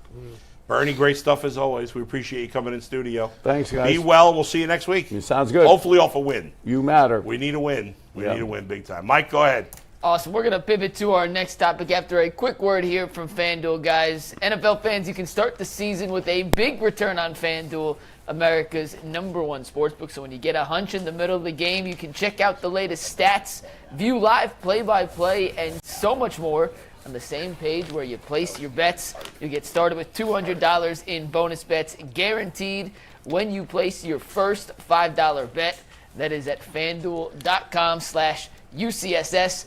Never waste a hunch and make every moment more with FanDuel, an official sportsbook partner of the NFL. Bull, we are waiting on our next guest to join us. He's a Raiders insider. He's supposed to join us at 12:30, so let's do some super chats in the next 2 minutes. We got 3 of them to fill the time before Schoolboy Q joins us here on the Ultimate Cleveland Sports What's Show. his name? He goes by the rapper? He goes by Schoolboy Q? Schoolboy Q is a rapper. No, it's not Schoolboy Q then. That is not correct. It is your boy Q. Oh. Your boy Q. Your boy Q, not Schoolboy Q. And he is here. So let me do these 3 super chats real quick. Then we will bring in your boy Q, who I see in our queue waiting for us. So do these real quick. EBGB says, Leroy Bickerstaff strikes again. Took away the beginning of the stream. Sean Iyer says, why do we ignore that Watson made a perfect read and throw the drive after the Akins misread? That's not what lost us the game. Any response? Why do we focus on the misread as opposed to the... You mean to the Cedric Tillman drop? Yeah, Tillman should have caught it. We did talk about that. We just didn't talk about it today. So every time we mention the Akins, we have to come back and mention Tillman. That's how it apparently works, so. right? Okay. Yeah, Tillman was a bum. Tillman's a bum, man. Second, Come on, he can't. You talking about the second leading receiver this year? That's a sad bad state bold of prediction. affairs. Go ahead. Last one. Luke Johnson says, you guys don't know the read. Watson does. Could have ended with a tip and a pick 6 if Akins wasn't ready. Leave him alone. He's always been a star, and if you run him out, he'll be one elsewhere. Fans are the real problem here. Yeah, he hasn't been a star in 4 years, so he's not always been a star. So with that, let's bring in your boy Q. He covers the Las Vegas Raiders for Locked On Raiders. He also works for the Las Vegas Sports Network. He's on the radio in Las Vegas, and he joins us now here on the Ultimate Cleveland Sports Show. How you doing, Q? Good. How are you guys doing? Appreciate you. Yeah, we're doing all right. I mean, obviously the Browns are struggling. Not a lot to be excited about with the Browns right now. Your team, on the other hand, it's been a weird couple of weeks. You had a nice comeback win against the Ravens, and then they laid an egg last week. I loved that the coach called them out. So many coaches are so gutless these days. They're afraid to call players out. And not a surprise that Antonio Pierce would be one of the guys unafraid of calling players out. Our guess is that that the Raiders give better effort this week. What did you think about that whole situation and what he had to say?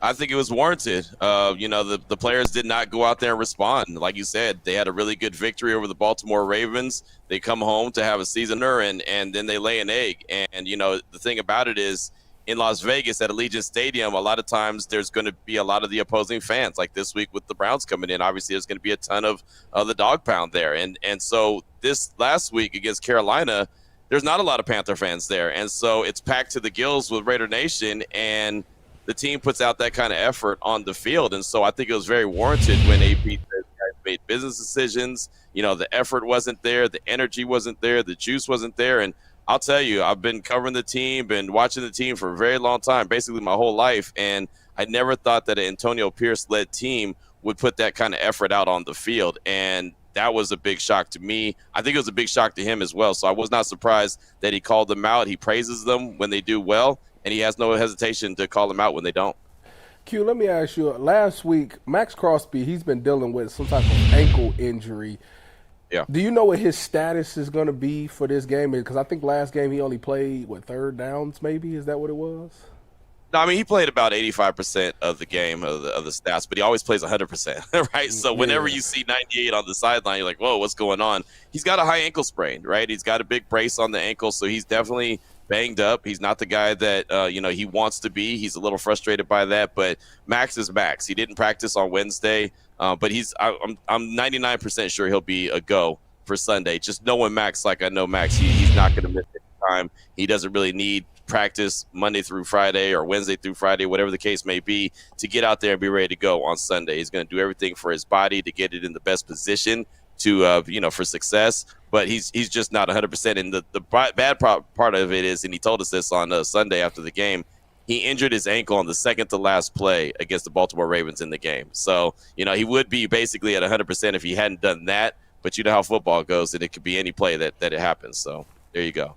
How's Gardner Minshew played this year? It seems to have been a little up and down. He had a great game against the Browns last year with the Colts. This is a different scheme, though. What are you expecting out of Gardner, and just how's he been overall this year? I mean, he hasn't been the reason why the Raiders are 1-2, right? It's been a collective team effort. He hasn't been fantastic. I mean, Gardner Minshew is Gardner Minshew. We know who he's going to be. He does have a high completion percentage, but that's a lot of check downs, little thinking and dunking. The numbers don't necessarily reflect the play. And the Raiders' offense hasn't had a rhythm. They just have not found any rhythm so far this season. They've literally played one really good quarter, and that was the fourth quarter in Baltimore when they picked up the victory. So they're still trying to find themselves. It's Gardner, but it's also the collective. The offensive line has not been good. The weapons, he hasn't been able to utilize all the weapons that the Raiders have at a consistent basis. And there's been no signs of a run game. The run game is on the back of a milk carton right now. So they're trying to find that. Once they can find that, and once he can get on the same page with Luke Getsy, the offensive coordinator, the new system that you talked about, and then, of course, the weapons, Devontae Adams, Brock Bowers, the rookie, who's fantastic. But, again, he hasn't been utilized the way that the Raiders want to. So it's still a work in progress, but he is not the reason why the Raiders are 1-2. It's really a collective team effort, and the coaches involved as well. They sound like us. Yeah, right. Just like us. Yeah, there's no doubt about it. As I've been looking at this game and trying to preview it and do as much intel and research, it's a lot of similarities to Cleveland. So that's why I'm really intrigued by what it's going to look like come Sunday. Except our quarterback's getting paid $230 million, and their quarterback's getting paid $30 million or whatever the heck it is. Exactly. Anyway. But you mentioned Devontae Adams. There was a lot of talk in the offseason training camp that that he didn't want to be there. What is his attitude like right now? Does he want out?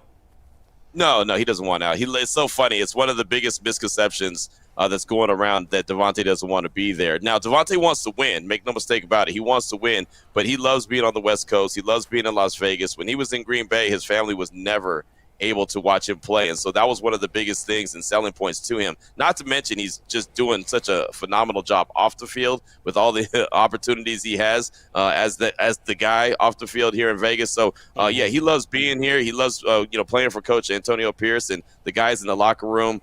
He says it all the time. He gets irritated that all the trade talk always comes up, but at the end of the day, I mean, the reality is that we all know he wants to win. He's not on the right side of 30, so he's got to, if his window is closing more than it's opening, and at the end of the day, the next 2 years on his contract, none of the money is guaranteed. The base salary is like $36 million for next year and $37 for the next year.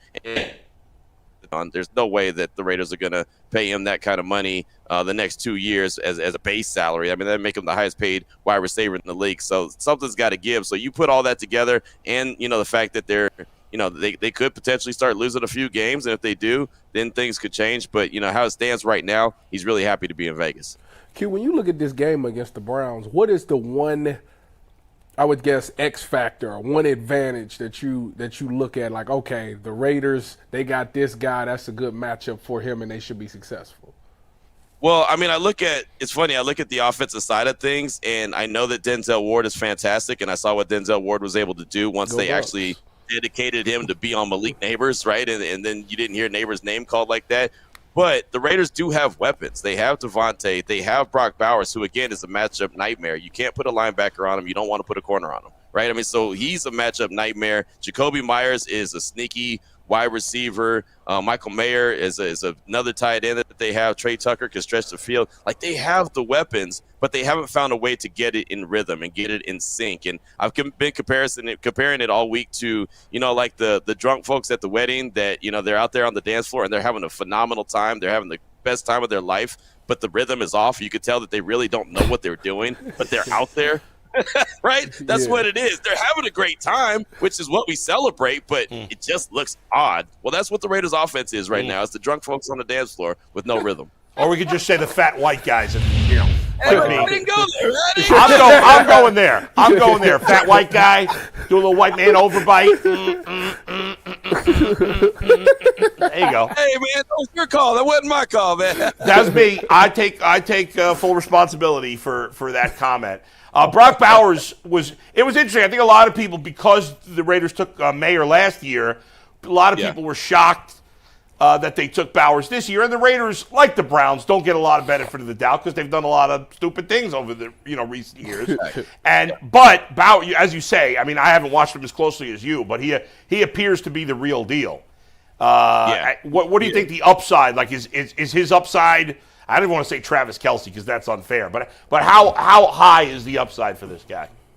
I mean, honestly, sky's the limit for this dude. I mean, he is he is the real deal. And even when they first got him into camp at rookie minicamp, you saw that they were trying to get him the ball any way possible. Jet sweeps, line him up in the backfield, right? Kind of line him up as like Kyle Juszczyk as a fullback, a traditional tight end, out wide. I mean, you could put this dude anywhere. The job is just to get him the ball. And Antonio Pierce told us the other day, yeah, he's still got to work on some of his blocking. He's like, but we didn't draft him to block, right? I mean, they're trying to get him the ball. Tom Telesco, the GM, said, look, the Raiders didn't score touchdowns last year, and he's going to help the Raiders get touchdowns. And really, the win against the Baltimore Ravens, as much love as it got, that had a lot to do with Brock Bowers and just what he was able to do. Obviously, Devontae Adams played a major role as well, but Brock was that guy. And so it was really disappointing to see him not get as much targets and as much attention last week against Carolina. I would expect that Bowers is going to get a heavy dose of the ball this upcoming weekend.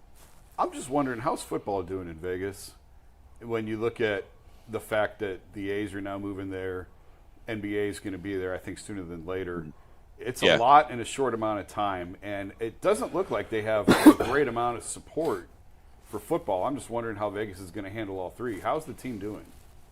No, the team's fine. I mean, the stadium's sold out, right? I mean, all the tickets are sold out. The problem is when it comes to football in Vegas, if you're not winning, someone's going to find something else to do, right? Because there's so many options out here to do things. So what happens is with all the season tickets being sold out, all of a sudden the Raiders start to stink it up. Then they start to sell their tickets, and that's when you start to see the crowd become, definitely not a Raiders crowd and be the away team's crowd. And honestly, and I'll say it again, I have no problem saying it, I think this crowd on Sunday for Cleveland is going to be probably 60-40 Cleveland, right? I just think that's what it's going to look like. I know how Cleveland travels, and I know a lot of folks that are coming, and so I don't, especially with the way that the Raiders stunk it up last week, I expect that, there's going to be a reason why people are going to say, yeah, same old Raiders, not going to, spend the money to go to the game, just going to go ahead and sell my tickets. So I would expect to see a large Cleveland crowd, but winning is a cure to everything. The Golden Knights have won the Stanley Cup. The WNBA, the Aces team, has won back-to-back championships, trying to get a third one now. There's a lot going on. UNLV is 3-0. They've got their own issues, right? I mean, there's so many different things. Yeah, exactly. So that's a whole other conversation. But even the energy for UNLV, which has not been a powerhouse, is not a powerhouse in football, is even up there now. But they've got their quarterback situation, so we'll see how that plays out. But, yeah, I mean, there's a lot of love for you in this town. The problem is you have to win. If you don't, then, well, they're going to find something else to do. There's just too many options. Q, let me ask you about Christian Wilkins, because he was probably the biggest signing that y'all had this year. Now, I know it's only been 3 games, but do you think that y'all getting the proper return on that investment? Yeah, I think they are, and I will say the only slight criticism that I have is that I think he needs to do a little bit better in the run stopping, right? I mean that's the only thing. But he's been pushing the pocket. A lot of the things he does hasn't shown up on the stat sheet. But Max has benefited, or another guy has benefited along that defensive line. I mean, he's done what he was asked to do. But again, to take it to the next level and be the absolute superstar that it was expected to be when they signed him is to do a little bit better against the run. And that's been the big Achilles heel for the Raiders defense, which was supposed to be their biggest strength this year. Like spending all my time in Costa Mesa, California for their training camp, it was all about the defense is going to lead the team. They're going to be the reason why the Raiders win a bunch of games. They haven't been able to stop the run. And that went back to preseason, but I thought, it's preseason, not a big deal. But so far through 3 weeks, they're giving up over 100-something yards a game, and so that's an issue, especially when Carolina goes over 100 yards a game. Yeah. You know that you got a problem. So they've got to tighten that up, and that's where Christian's going to have to step up as well. Hugh, let's wrap it with this. What is your prediction for the game? Man, I hate predictions because they always go wrong. Yes, they do. But, based off the fact that AP really kind of lit into his guys, I'm going to say that they're going to find a way to get a W. It's going to be tough. It really is. I think this is going to be an ugly backyard brawl between both of these teams because neither one wants to go to 1-3. I could make an argument why Cleveland's going to win, and I could make an argument why the Raiders are going to win. But for the sake of giving them a little love, I'm going to say the Raiders are going to find a way to get a dub. Maybe 24-21, 21-17, something like that. It's not going to be it ain't going to be a great night at the races when it comes to the offensive output. I don't think. Thanks, Hugh. We appreciate it, man. Take care. I appreciate it. Have fun, man. Thanks so much. Yeah, you got it. You can find Q on the Locked On Raiders podcast if you want to listen to more. So. What's that? You can find Q on the Locked On Raiders podcast if you want more insight on the Raiders. Fair analysis there, I thought. We started the show earlier with the fourth down RPO read. We heard Deshaun Watson. Right. We heard Jordan Akins. While we were on today's show, Ken Dorsey was asked about that, and this is what Ken Dorsey had to say about that fourth down play call. Quote, I don't want to get into decisions on reads and how we are supposed to do things, but it all comes down to execution. Deshaun has to trust his reads and trust his progressions. End quote. Well, that's answering it without answering it. So he was specifically asked if Jordan Akins was a decoy. I saw know two that? tweets. Spencer German, who covers the Browns, he works at the radio station, and I saw Tom Withers also tweeted out that same quote. So I assume I'm just taking the Twitter quote at face value. We got to know what the question was exactly. I just told you. Well, all right. I mean, I'd love to hear the question myself, but I'm sure there's assuming video. I'm sure they got video. Assuming the question, Mike, it's a little hard to hear you. So did you say they put the question in the tweet too, or no? Take it again, Steve. It's at the top of the tweet. This is Spencer German's quote. Browns OC Ken Dorsey on if Jordan Akins was a decoy on the controversial fourth down play. Okay, that still doesn't say exactly what the question was. I'd like to know. But assuming the question was specifically about that, that's not good. I mean, that is Ken Dorsey saying Deshaun Watson's full of crap. Right? I mean, isn't it? Yeah.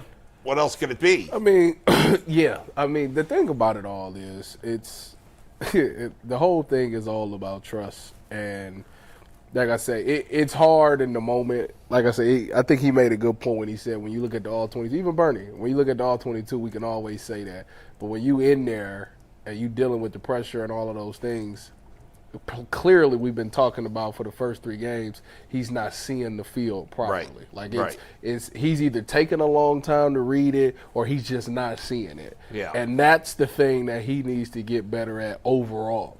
Right. With that being said, even on this play, even if he was a decoy, you could still say, well, he's open. Right. But my question is, did he see it? That's the thing. Like, did you even Obviously see not. it? Yeah. Because that's been your problem for the first 3 games is that you've missed people that was open or you've missed throws. So his eyes needs to be better. That's, if you're at the end Deshaun, of the day, that's what he needs to do. If you're Deshaun and you see that quote, are you pissed off at Dorsey?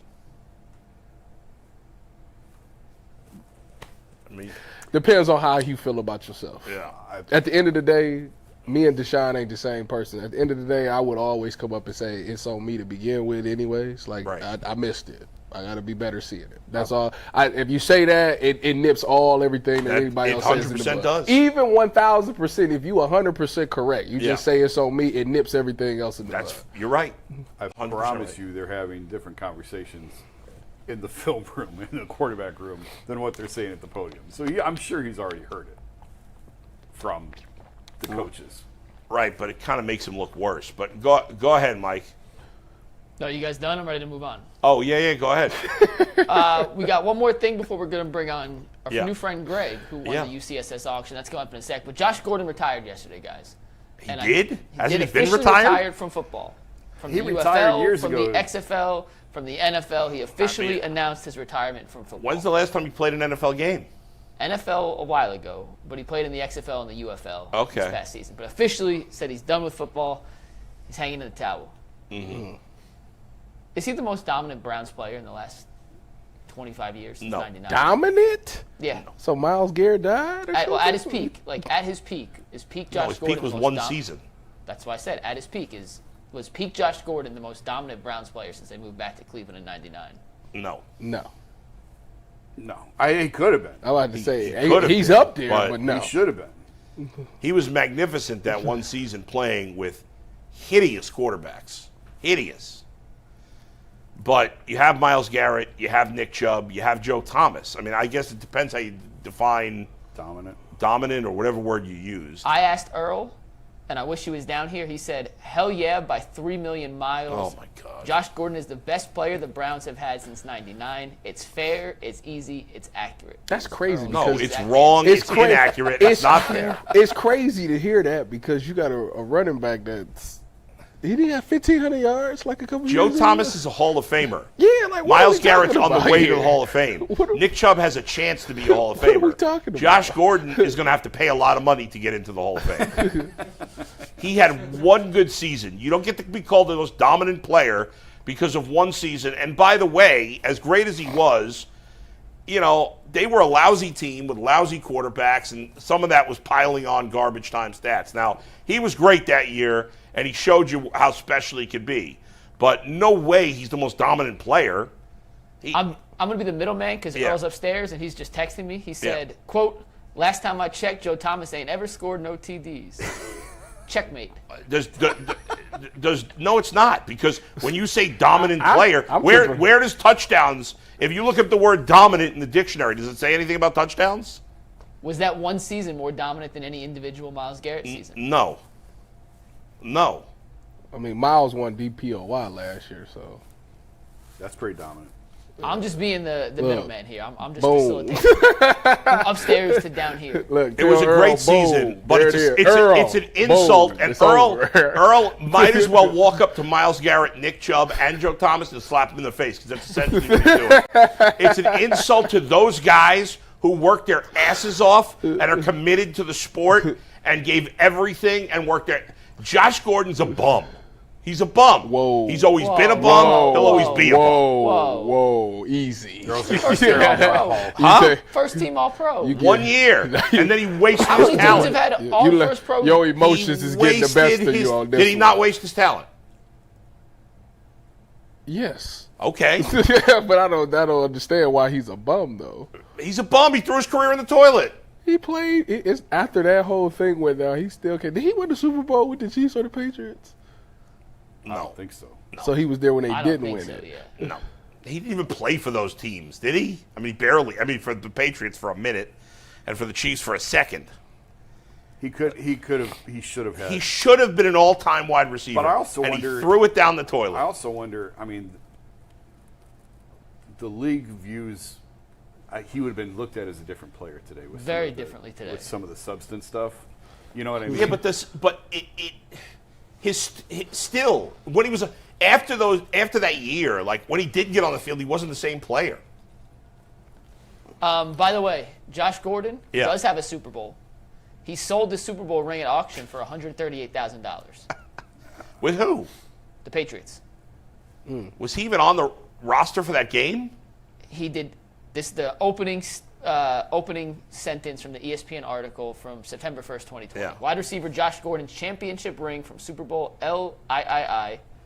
Not sure how Roman numerals work. Oh my God! You don't know Roman numerals? Is that 53?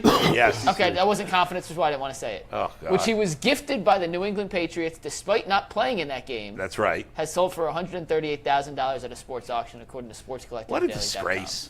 He did play, though, in 12 games that season for the Patriots, but was suspended by the NFL in December and missed the playoffs, which included that 13-3 win over the Rams in the Super Bowl.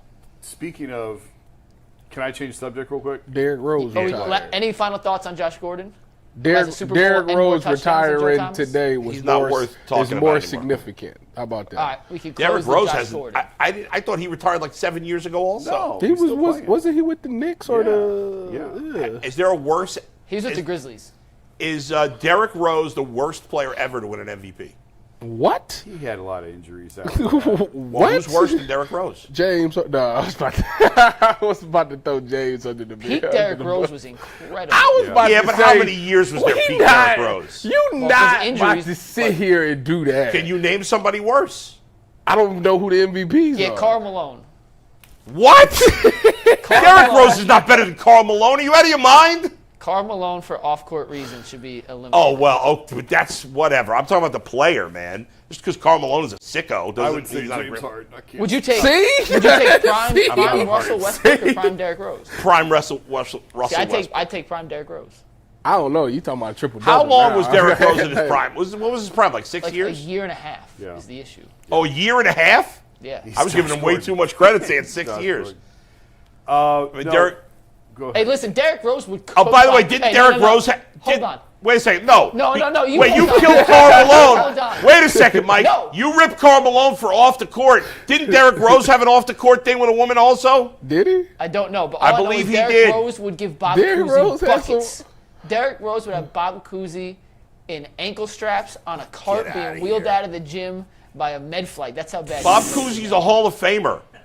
Bob Cousy couldn't guard Derrick Rose if Derrick Rose had nubs for feet. Derrick Rose is.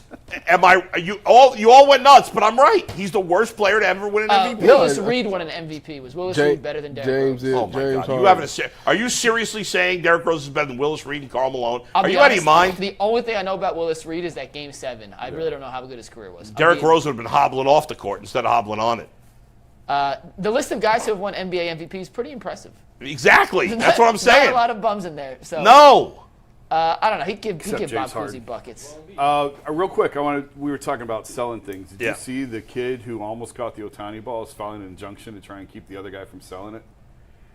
The kid who almost caught it. Yeah. Like, it's a free-for-all down there for the scrum for the ball. He's filing an injunction to try and... Why did the other guy take it from him? Yeah, he's saying that the other guy stole it from him. How much is it going to sell for? $500,000. Oh, that's it. I thought even more. No, $500,000 at auction.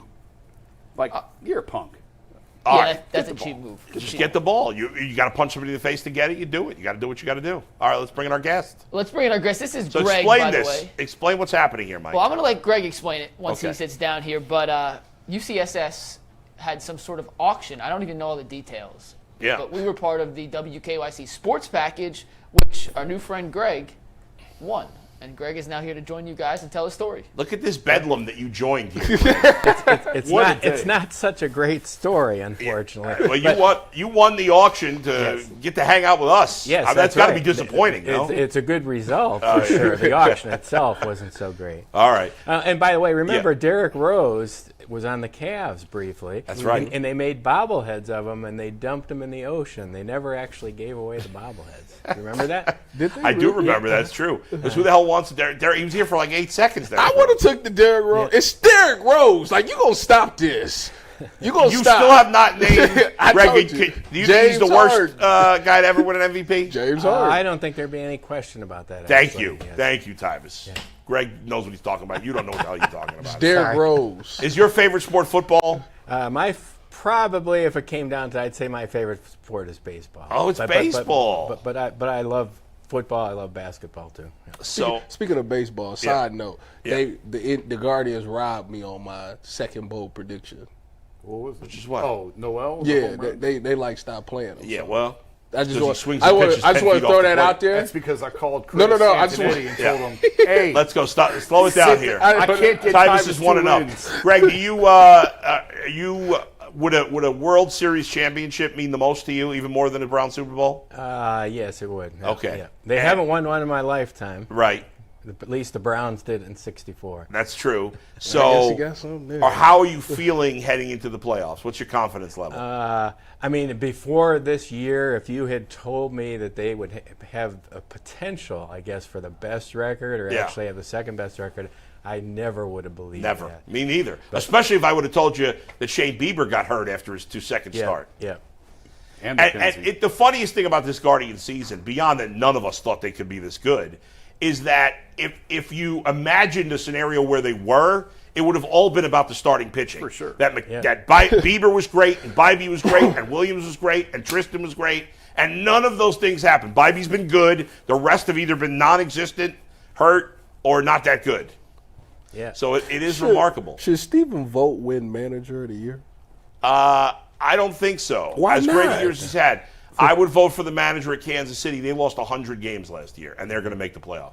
But this is first year manager. Same thing for the Royals. Oh, is it? Yeah. No, Cortaro's been there before. Oh, he was there? Yeah. Alrighty. Yeah. You going to stick to your answer? But still, you go from 100 losses to the playoffs, I got to vote you. He's never done it before. It doesn't matter. Yes, it does. No, not to me. So you vote for him. Do you think he should win? I think he should win. Yeah. I mean, listen, you can make a case for either guy. I think Stephen Vogt's going to finish second. I think Clase's going to finish second in the Cy Young. I think Jose's going to finish third in the MVP. But the most important thing is winning the World Series. Hopefully they can get that done. Was it cool? Had you met Bernie before? I had never met him before. He was so nice. It was really nice. That was great. Bernie is nice to everybody. You already had that jersey autographed. How did you get it autographed? I think he autographed things at the auto show out at the IX Center one time. I think that's where I got it from. Right. Mm-hmm. Okay. And go ahead, Tyvus. I said you need to get you a 22 one, and then for my cup of tea that I was with the Browns outside. Yeah, that's right. Yeah. For how long were you with the Browns? OTAs. Just OTAs. And then you got cut because of who? Because the Browns decided that we should trade our starting Mike linebacker, Demario Davis, to the Jets for Calvin Pryor. And that was a really dumb I don't trade. even know. Did Calvin Pryor ever play for us? Because they got into like a fight in practice, and I don't know if he ever. I think he got cut after that. And Demario Davis has been one of the best linebackers in football since that trade. Yeah, he was a great leader. He was actually a really. Why did they make that trade? Do we have any idea why? It made no sense. They didn't have confidence in the safety room. So you trade your best linebacker and the leader of the defense? That's how you solve the problem? Which is weird because G-Dub was the DC and the safeties was playing 20 yards off the ball anyways. Who was the GM then? Sashi. That was a strange trade. Yeah. Greg, you got any great sports memories that stand out to you? Sports memories, baseball-wise, I would have to say it was Rajay Davis's home run. Ooh. Yeah. For the Cavs, it would have to be the championship. Did you go to the parade? I did not go to the parade. Oh, wow. You were the one. You were the one that didn't go. Greg was sitting at home like, where is everybody? I was afraid I would have to go to the bathroom. That's fair.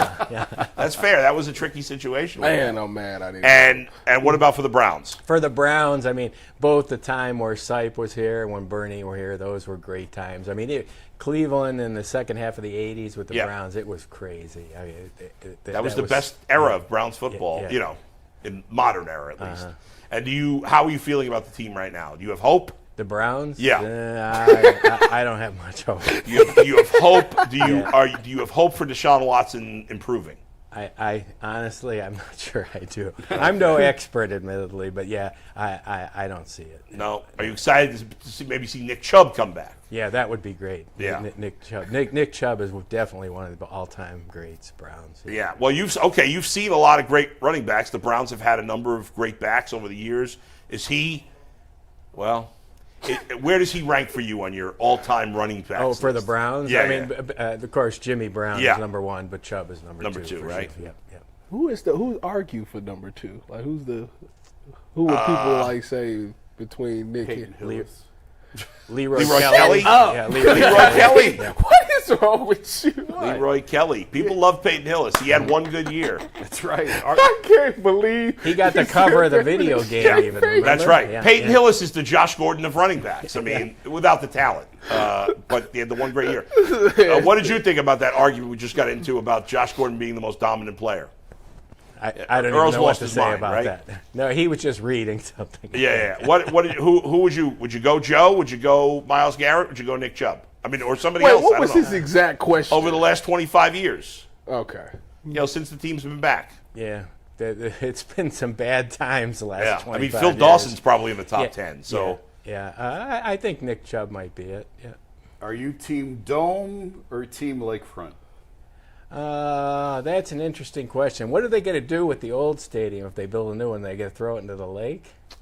Probably knock it down and tear it down and build some housing and a boardwalk and stuff like that. I mean, but it would be nice to aim high to have a new cool thing, certainly. But that's a lot of money. That's a lot of taxpayer money. Yeah. He should pay for it himself. Yeah, Jimmy should pay for it all himself. He's super rich. He can afford it. The rest, he's going to be paying for quite a bit of it. That's good. That's good. All I know is that same thing happened for CBS, and somebody somehow, some way, you got it for free. What do you mean? The fantasy app. Oh, that's true. Yeah. Yeah, we're talking $150 versus $3 billion. That's a big difference. Congratulations on winning. Well, thank you very much. Thank you for coming down. What else do you get as part of the sports package? I got tickets to an Indians game, or I should say Guardians game, which I already went to. Oh, nice. Which game was it? It was the game on the 14th. What did they win that day? I believe they did win that. It's always good when you get to go down and see a victory. We appreciate you being a supporter. Hey, thank you. Thank you very much. Thank you. You got it. And that's going to do it for today's episode of the Ultimate Cleveland Sports Show. We'll see you tomorrow, 11 to 12:30 right here, and 12:30 to 1 on WKYC.